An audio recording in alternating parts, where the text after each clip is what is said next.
Good evening, my name is Katarzyna Nowicka and welcome to Poland Daily News. Prime Minister Mateusz Morawiecki and Minister of Health Adam Niedzielski announced a new government action plan in connection with the increasing number of new coronavirus infections. The head of government announced that the ultimate goal is to put an end to the epidemic, but also to defend the economy. From the 17th of October, 152 Polish districts are to become part of the red zone, where stricter restrictions apply, including a ban on social events, as well as remote learning in high schools and colleges. Just today, the Ministry of Health reported more than 8,000 positive results of coronavirus tests. 91 new deaths were also reported in connection with the virus, with only 7 deaths being directly caused by COVID-19.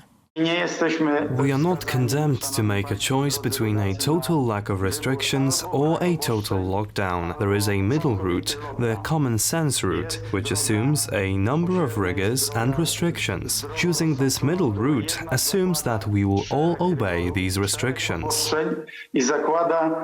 At the moment, we are dealing with a situation in which 152 districts of Poland are to be a part of the red zone. This is almost half of Poland. When we take a closer look at these districts, we can see that they are quite densely populated. Although the 152 districts do not even make up 50% of the area of Poland, the number of people who live there definitely exceeds 70% of the entire population.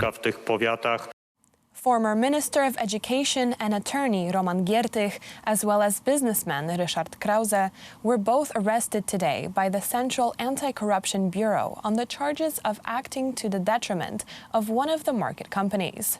The charges mention numbers surpassing 90 million zloty.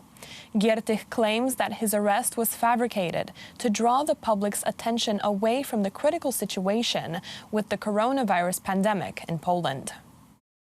I was arrested today on the charge of acting to the detriment of some company. I was handcuffed the day before the arrest case of Leszek Czarnecki, and I am his only defense attorney. Do not allow for my arrest to cover the epidemic catastrophe of the government of the Law and Justice Party, because that is what it is really about.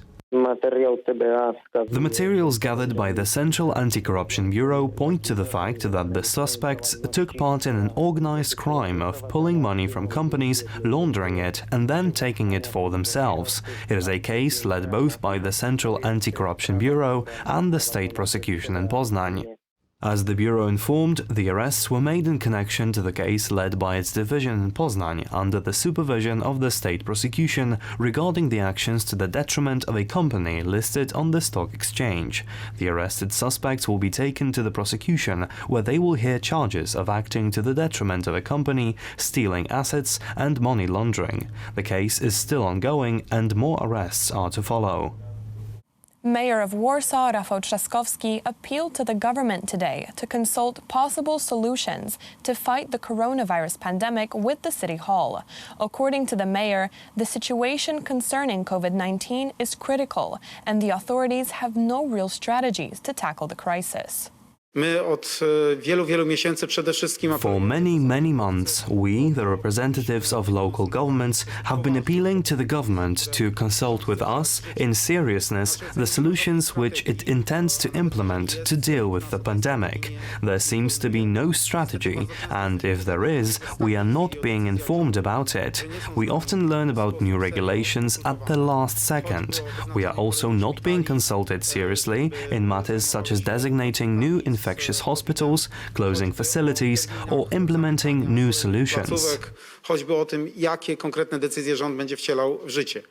A special two-day summit of the European Union has begun in Brussels. The meetings are held remotely as a result of the rapid increase of COVID-19 infections across Europe.